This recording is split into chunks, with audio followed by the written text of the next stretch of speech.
As a doctor, there's one thing I never do: tell my patients exactly what to eat down to the gram. Do you know why? Because it lasts about as long as a New Year's resolution to start working out. The rule I insist on is the exact opposite of what all the other health gurus tell you. Before we even talk about food, we need to talk about the psychology behind what's on your plate. The most important thing when you start your ketogenic journey for true cellular renewal is to eat good enough foods that you already like, and to eat them regularly. Why? Because consistency beats perfection every time. If I tell a beginner to eat only sardines, kale, and ghee, that's the perfect recipe for giving up. The goal is to adapt this lifestyle to your life, not the other way around. Start with what is familiar and accessible. Build your confidence with foods that are neither too strange nor overpriced, because cost is often the first barrier. The beauty of the keto diet is that to get into ketosis at the beginning, these just good enough foods are sufficient. As your body heals, your palate will change, and you will naturally move toward better choices. So, let's go through this guide together. First, red meat and pork. It's easy. Eat meat with a high fat content. That's the key: fat is your fuel. In the good category, we start with fatty meats like ground beef with 15 or 20% fat, or sausage. Just watch out for added sugar in sausages, it's a common trap. Salami and pepperoni are also on the list: accessible, affordable, and easy. In the better category, we're looking for even more fat.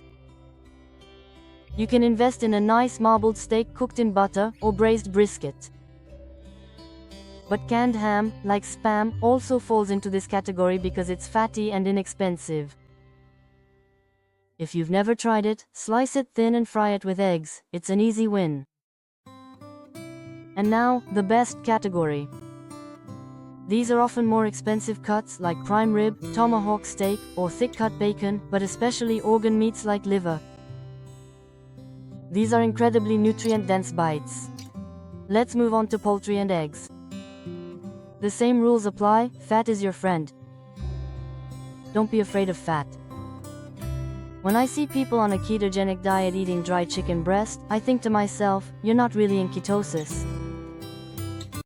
You need fat for it to work. A good choice is to eat that chicken breast or turkey, but drown it in a fatty sauce. An even better choice is to leave the skin on the chicken, or to pick cuts with more connective tissue, like buffalo chicken wings dipped in blue cheese. The best choice is to add extra egg yolks. An omelette with twice as many yolks as whites, fried in bacon fat, is one of my favorite meals. And the ultimate secret here is fatty birds like duck, or homemade bone broth made with chicken feet. Yes, it's weird, but it's inexpensive and very ketogenic thanks to the collagen. If your broth jiggles like jelly at room temperature, congratulations, that's thanks to the chicken feet. For fish and seafood, we use omega-3s to rank them. In the good category, we have cod, snapper, and shellfish like oysters. That's very good. Even better is when we go for fattier fish like halibut, trout, or catfish. But we reach the very top with fatty and oily fish packed with omega-3s, mackerel, herring, salmon, and you guessed it, sardines. You have to try at least one can before saying no. The taste is much better than the smell. With black pepper and mustard, trust me, it's excellent. Now vegetables. On a ketogenic diet, vegetables have one main job: to serve as a vehicle to deliver fat to your stomach. Most of your favorite fruits aren't even on the menu. There's too much sugar and it's too easy to overdo it. The only tolerated exception is berries, and only in very small amounts. I keep artichokes, cauliflower, and tomatoes on the list, well, so beginners don't get lost, but be careful, they can slow your progress. A better choice includes Brussels sprouts, avocado, and green olives. Yes, avocado and olive are fruits. And the best choice is dark green leafy vegetables like spinach or kale, as long as they're soaked in fat like cream, or fermented vegetables like sauerkraut. Don't forget to load them up with butter or olive oil. Let's talk about dairy products. If you tolerate them, always choose the full-fat versions.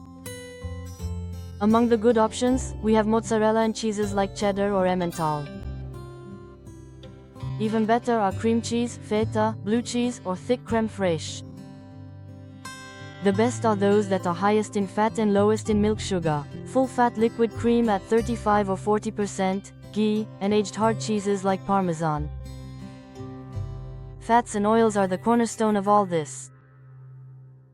Good options include avocado oil, extra virgin olive oil, and coconut oil. Even better are lard, tallow, bacon fat, and butter. And the best fat is the one that produces the most ketones, MCT oil C8-C10. These specialized fats boost ketone production and cross the brain barrier to give you incredible mental energy. Be careful with nuts and seeds. It's very easy to eat too many of them. A small handful is one serving. Good choices are almonds, hazelnuts, and peanuts. The best ones are pecans, walnuts, and pumpkin seeds because of their fat content. The very best, with the most fat and the fewest carbs, are macadamia nuts or pili nuts. But I have to admit something to you, I never eat them. I don't trust myself. One bite turns into a handful and the whole bag disappears. For drinks, a good option is unsweetened almond milk or kombucha, but watch out for hidden carbs.